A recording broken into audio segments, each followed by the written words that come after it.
Alors oui, on va parler du retour de la diaspora en Afrique. Pourquoi? Parce que nous sommes en période électorale. Et comme tout moment avec ce type de discours, on a aussi beaucoup entendu des personnes qui, un peu sous leur souffle là, disaient un peu, ben s'ils sont pas contents, ils ont qu'à rentrer chez eux.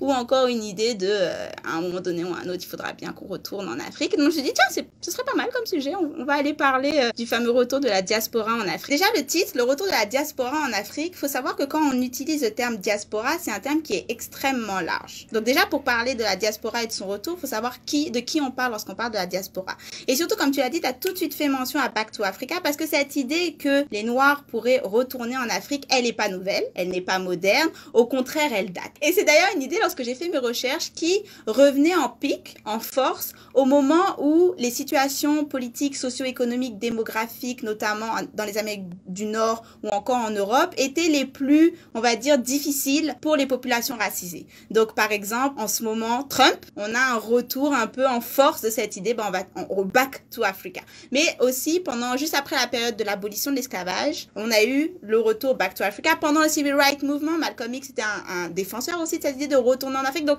pendant les moments où il y a de véritables gros mouvements accrocheurs autour des enjeux de racisation, autour des enjeux d'intégration, immigration, etc., c'est une idée, c'est un discours qui revient. Il ne disparaît pas entre-temps, il est toujours un peu présent dans certains mouvements, notamment le panafricanisme. Mais c'est un mouvement qui prend de la force au moment où justement les populations subissent le plus, les populations racisées subissent le plus dans les sociétés occidentales. Donc déjà ça, c'est particulièrement intéressant. De deux, je tenais également à dire, le terme diaspora est un peu utilisé à droite, à gauche pour signifier un peu tout et son contraire. Et c'est extrêmement difficile de trouver une définition qui fasse consensus du terme diaspora, voire même de trouver une définition où on sait de qui on parle quand on utilise le terme diaspora. En fait, le terme diaspora est extrêmement ancien. On a l'impression que c'est moderne. On retrouve déjà ce terme utilisé dans la haute antiquité. Et il faut savoir qu'en fait, depuis la haute antiquité jusqu'à nos jours, c'est un terme qui va pas forcément avoir la même définition et les mêmes connotations. Par exemple, on va faire un tout petit peu de l'étymologie. Oui, de l'histoire du mot. Tout petit peu, très résumé.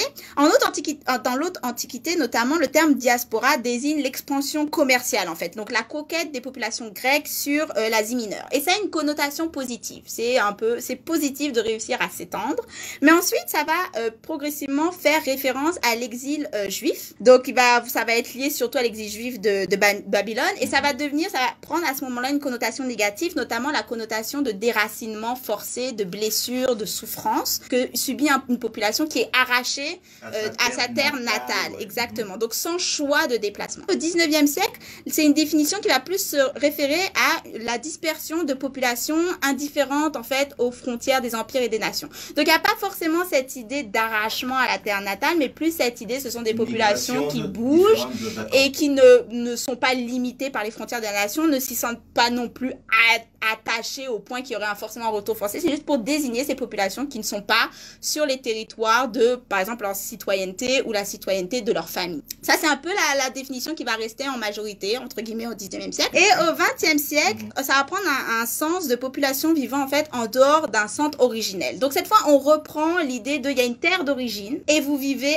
à l'écart, à l'étranger de cette terre d'origine, en gardant un lien avec cette terre d'origine. Et il faut savoir qu'en parallèle avec cette définition, qui est un peu une définition non pas ni positive ni négative, mais qui est une définition qui va un peu s'installer, en parallèle, la diaspora, notamment à partir de 1960-1970, va petit à petit être assimilée notamment aux descendants d'Africains esclaves qui ont été arrachés par la force et amenés dans les sociétés esclavagistes, Amérique du Nord, Caraïbes. Donc là, en parallèle, le terme diaspora on va parler de la diaspora noire ou la diaspora africaine. Et là, on parle de descendants d'esclaves.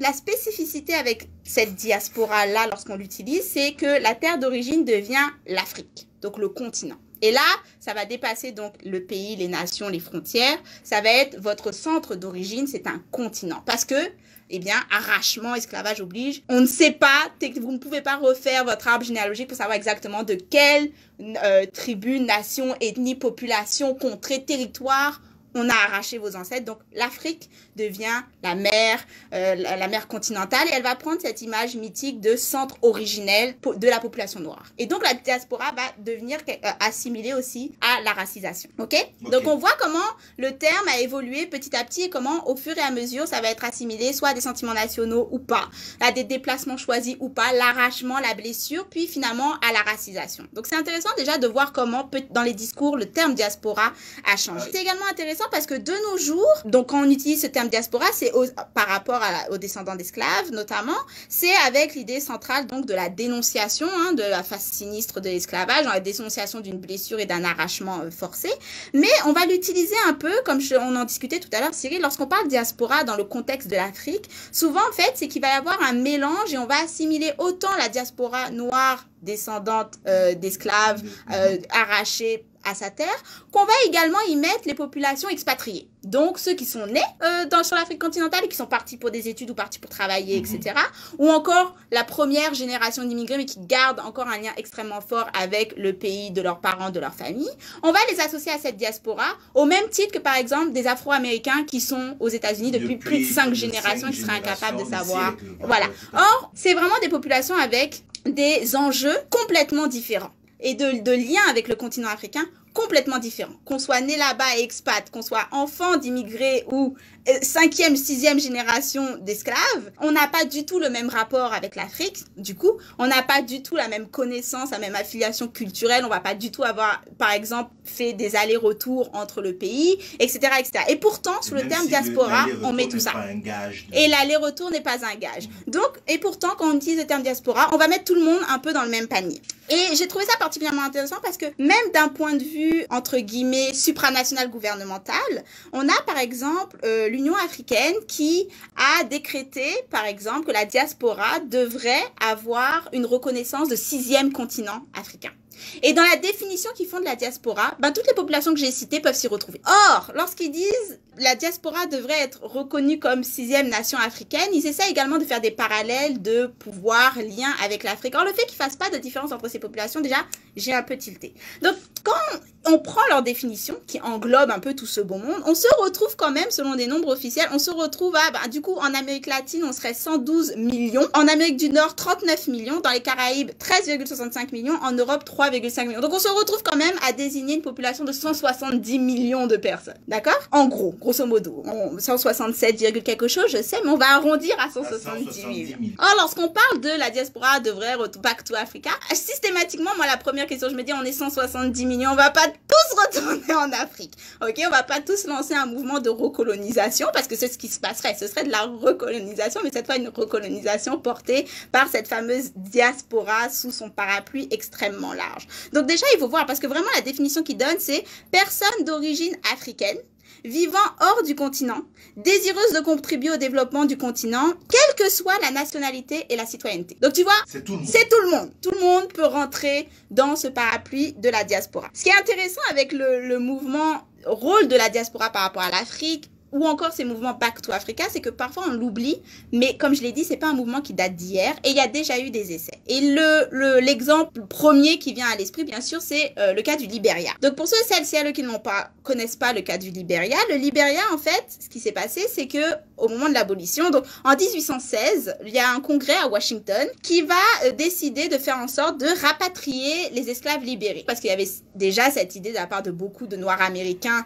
de quitter finalement les États-Unis ségrégationniste et de retourner en Afrique, mais il y avait aussi de la part de la suprématie blanche, ok, maintenant qu'ils sont libres, faut faire attention à ce qu'ils se révoltent pas, à ce qu'on perde pas la majorité, qu'est-ce qu'on fait, donc on va les déplacer. Cette idée de déplacer une population entre guillemets minorisée et jugée problématique, ça se retrouve dans toute, enfin on va pas se lancer là-dessus, mais c'est une idée qui est présente très souvent. Donc ils vont faire ce congrès, créer une société philanthropique, la American Colonization Society, qui se crée dans l'année, et ils vont acheter un territoire à l'est du Cap Mesurado, donc c'est l'Afrique de l'Ouest. Ils vont acheter un territoire et ils vont y envoyer en 1821 une trentaine de familles, ok?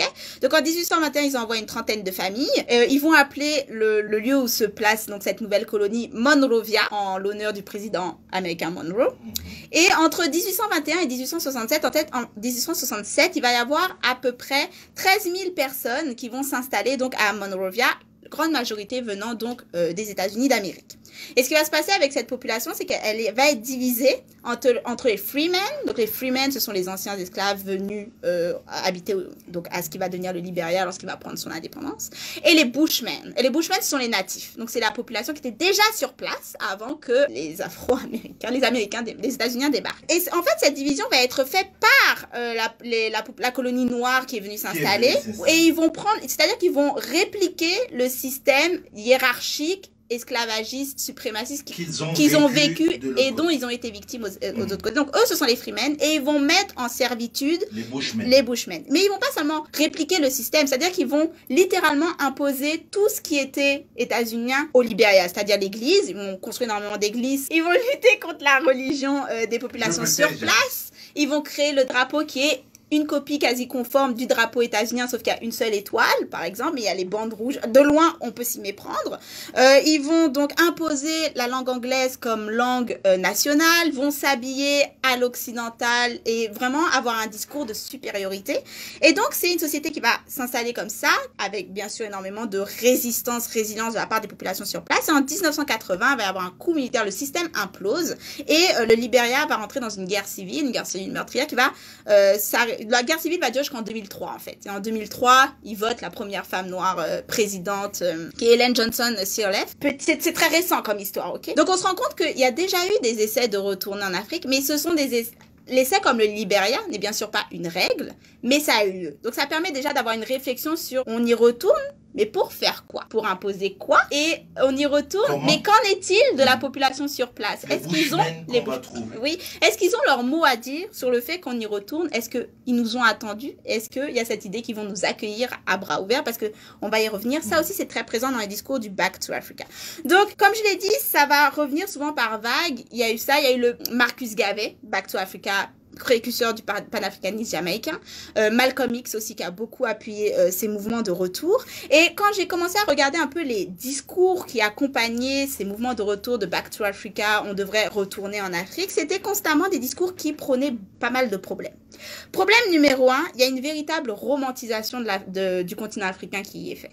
Parce que systématiquement, quand j'entends on continue de subir ici des discriminations raciales, allons en Afrique, comme si l'Afrique était tout d'un coup, déjà, allons en Afrique, hein, c'est toujours le continent, comme si tout d'un coup le continent africain c'était une espèce d'énorme société post-raciale où il n'y a aucun problème de discrimination, qu'on va être accueilli à bras ouverts juste parce qu'on est noir. C'est une absence complète de connaissances, refus d'avoir une vision et un discours complexe à propos de des sociétés en Afrique.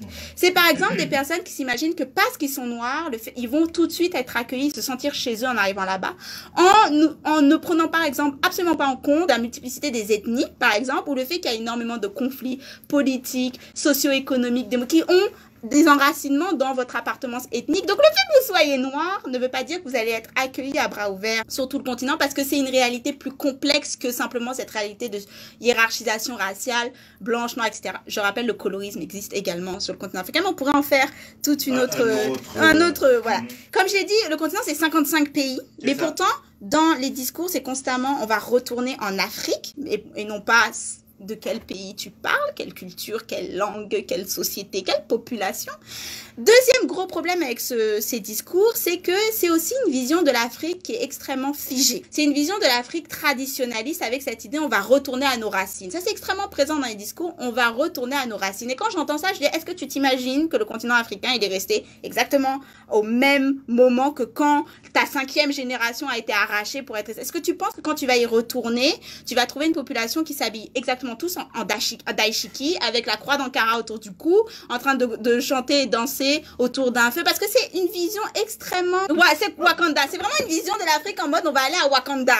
Non, non. C'est-à-dire, c'est une idée de l'Afrique qui n'aurait pas évolué depuis qu'on est parti, qui est restée traditionnelle, figée dans les racines, et donc c'est refus de voir, et dans les valeurs. Il y a comme une recherche de valeurs. Exactement, mais une recherche de valeurs avec, comme on en avait discuté avec le regard du touriste, une recherche de valeurs dites authentiques, donc une essentialisation finalement du continent africain, avec un refus de voir, par exemple, je rappelle, le taux de croissance du PIB donc, en Afrique, c'est 5 fois supérieur à l'Europe. Actuellement, il y a un dynamisme entrepreneurial qui bat tous les records. Il y a une croissance démographique qui, malgré tout, les pics que peuvent lancer les présidents français est un atout pour le continent. Parce qu'on voit comment les sociétés type québécoises, canadiennes pleurent sur le vieillissement de leur population. Ouais. Il y a une explosion des technologies, télécommunications. C'est un continent qui actuellement est passé à une vitesse que les personnes qui ont cette vision traditionnaliste de l'Afrique, en débarquant, seront choquées par exemple de voir que, eh ben oui, l'Afrique a sa propre modernité. Pas la modernité dont on parle en Europe ou aux États-Unis parce qu'on est constamment en train de faire sa propre modernité parce que je suis contre le fait qu'on soit constamment en train de comparer comme si le continent africain devait rattraper la modernité des sociétés occidentales. C'est constamment renvoyer le continent dans une espèce comme si dans un passé forcé par la colonisation. C'est pas le cas. Il a son propre développement, il a sa propre modernité. On pourrait en faire une chronique. Ça va devenir ma phrase. Problème numéro 3 des discours, et ça c'est un problème que je retrouve autant dans et dont j'ai moi-même porté à un moment donné, et le fait de rentrer souvent en vacances en Guadeloupe me remet les pendules à l'heure à chaque fois, c'est-à-dire développer cette mentalité de savior mentality, c'est-à-dire cette idée que c'est ce sont les expatriés, c'est la diaspora qui va retourner et qui va régler tous les problèmes, qui va permettre tout d'un coup de développer le continent comme si le continent nous attendait nous pour aller les sauver. Et c'est vrai que parfois je me rends compte que j'ai des discours quand je parle de rentrer en Guadeloupe, comme si par exemple la Guadeloupe avait besoin de mon retour pour régler certains problèmes, alors que la Guadeloupe continue d'adresser ces problèmes. Tout d'un coup, les expats et ceux qui sont à l'extérieur se font les experts des situations sur place et arrivent avec cette idée que c'est le fait qu'ils soient partis qui va leur permettre de revenir, de régler le problème. Donc c'est cette mentalité de sauveur que l'on doit adresser lorsqu'on parle de Back to Africa, où tu veux y faire quoi? Parce que tu penses qu'ils t'ont attendu, parce que tu penses qu'ils continuent de t'attendre, et qu'est-ce que tu veux apporter là-bas? Quel est le plus que ta présence pourrait amener? Ou est-ce que tu n'as pas oublié un petit peu l'humilité? Parce qu'ils ne t'attendent pas. Problème numéro 4 également. Donc comme je l'ai dit, qu'est-ce que les populations sur place pensent de tout ça? Parce que c'est bien gentil d'être tout constamment dans le Back to Africa, mais il y a des gens sur place, ok? Il y a des gens sur place qui ont peut-être leur mot à dire de voir 170 millions de personnes débarquer chez eux. Bon, alors, il faut savoir déjà, au niveau du contexte, que la diaspora a un énorme pouvoir au niveau économique. Déjà, c'est pour vous donner un petit contexte, dans le sens où, ça, c'est plus les personnes qui sont nées en Afrique et qui sont parties faire leurs études, travailler, etc., énormément de transferts économiques. Et ce transfert économique est estimé à, selon l'étude de la banque Labad, 62,43 milliards de dollars par an. C'est-à-dire que le transfert économique effectué par la diaspora, enfin, ces investissements-là comptent même plus que les investissements étrangers. Donc, c'est vrai que du coup, dans les discours, c'est souvent l'argument qu'on met en avant. Si on a un tel pouvoir économique, on devrait avoir beaucoup plus cette fois, de représentation politique. Si on est capable de vous envoyer de l'argent, pourquoi on ne serait pas capable de revenir sur place?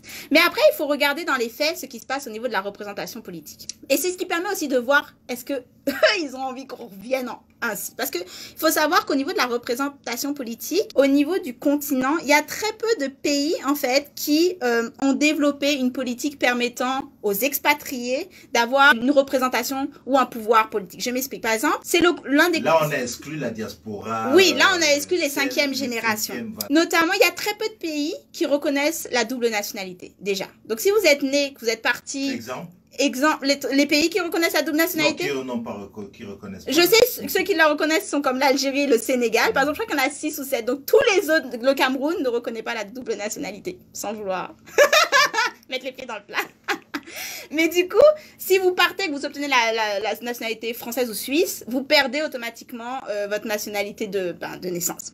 Donc, déjà, il y a très peu de pays qui reconnaissent la double nationalité. Il y a très peu de pays qui reconnaissent le droit de vote. Donc, le droit de vote à l'extérieur. Il y en a, ils sont un peu en avance au niveau de la représentation. Donc, par exemple, l'Afrique du Sud, Gabon, Mali, encore une fois, Sénégal, le reconnaissent. Mais ils sont moins de 10. Et je rappelle, c'est 55 pays. Donc, faites la somme. Et encore moins reconnaissent le droit de représentation au Parlement national. Donc, c'est-à-dire qu'il y a quand même au niveau des lois et des réglementations une tendance à refuser que ceux qui quittent le pays puisse continuer à avoir une voix autour de la table. Et ça, c'est un enjeu qu'on peut adresser. Donc, quand j'entends, par exemple, des discours comme « on veut que la diaspora ait un pouvoir également politique », dans ce cas-là, je m'attends à ce qu'on précise de qui on parle au niveau de la diaspora, les ressortissants qui sont expatriés à l'étranger. Moi, ça me paraît logique qu'il y ait du coup des mouvements pour dire, écoutez, nous, on est nés, on envoie beaucoup d'argent, on fait constamment des allers-retours, on devrait avoir peut-être un droit de vote, on devrait avoir la double nationalité, ok. Mais quand on utilise diaspora, parce que c'est ce que j'ai entendu également pour dire, toute la diaspora devrait avoir un droit tel qu'on l'a défini, c'est-à-dire même ceux descendants de 5e génération, là, ça me paraît complètement détaché des réalités. Parce que dans mon cas précis, par exemple, mon père est né à Dakar, il y a vécu qu'1 an, puis il a grandi au Cap-Vert. Donc mon père ne va pas dire je suis sénégalais, il va dire je suis capverdien, parce qu'il est né à Dakar, mais il a grandi au Cap-Vert. Mais selon la logique de l'utilisation du terme diaspora et des volontés politiques, donc mon père a grandi au Cap-Vert, moi j'ai visité une fois en vacances, puis j'ai grandi en Guadeloupe. Selon cette logique, moi, j'aurais un droit de regard sur les politiques à Dakar. Et quand on y pense, on se dit,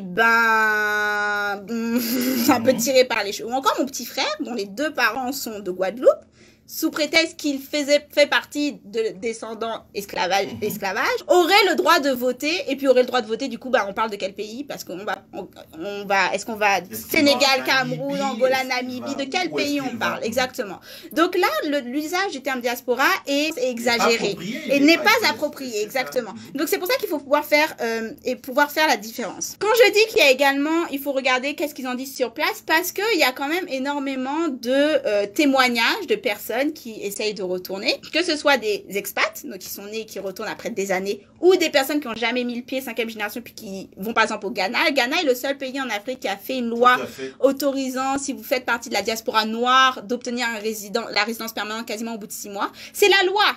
Mais dans les faits, quand on regarde, il y a très peu d'applications. Même les gens qui essayent de l'avoir, ça prend des années, c'est pas automatique. Donc, c'est plus du symbolique au niveau de cette loi-là qu'une application factuelle. Mais le Ghana est le premier pays à vouloir dire, ok, si vous êtes descendant noir, vous pouvez rentrer chez nous. Donc, on peut voir qu'il y a quand même une tendance, en tout cas au Ghana, pour le faire. On parle pas assez du fait qu'il y a des clashs qui vont se faire. Parce que quand tu restes dans la romantisation, l'idéalisation, et que tu pars du principe que tu vas être accueilli à bras ouverts sans prendre en compte qu'il y a des populations sur place qui ont leur propre société, culture, etc., leur propre politique, pouvoir économique, et que tu débarques en disant je suis noire, je devrais avoir le droit d'être mère. Enfin, je caricature, mais c'est un peu quand même l'idée de l'absence de complexification. Le Ghana, c'est particulier parce qu'il y a déjà énormément de tourisme de cette idée de retourner aux racines, parce que c'est par le Ghana que partait. Il y a énormément de sites, sur le départ des négriers, des bateaux négriers. Donc, il y a quand même énormément de gens qui vont, notamment aux États-Unis. On voit, il y a une grosse tendance afro-américaine à aller au Ghana pour s'être retourné aux racines, voir ce site, à l'authenticité, visiter les donjons, etc., repartir. Donc, le Ghana, c'est particulier parce qu'il y a aussi une économie autour de ça. Le Ghana, c'est particulier, comme je disais. Mais quand on repart, et on voit qu'il y a énormément de témoignages qui est fait autour de, moi, quand on me disait j'étais noire là aux États-Unis, par exemple, ou j'étais noire en Haïti ou en Guadeloupe, et quand j'arrive, j'ai l'impression d'être traitée comme un blanc. C'est-à-dire, je suis toujours pas à ma place. Parce que je suis partie il y a tellement de générations, je n'ai pas reçu le même enseignement, etc. Donc, il y a des clashs qui se font. Des 2 côtés. Il y a des témoignages qui se disent, moi, je suis maltraitée, j'ai abandonné, je suis repartie. D'autres qui disent, mais il est arrivé avec sa mentalité de ce qui vient de l'extérieur, supériorité, etc. Nous, on l'a pas attendu. Donc, il y a des méconnaissances et clashs qui se font des 2 côtés, qui est une complexité des réalités et des exercices, des essais, qui disparaît complètement dans ces discours constants qui remontent de Back to Africa, on va retourner en Afrique, toute la diaspora devrait avoir un pouvoir sur le développement du continent africain. Donc je tenais encore une fois à amener un petit peu de contextualisation, complexification à ces discours extrêmement présents. Il fallait que je place ça quelque part.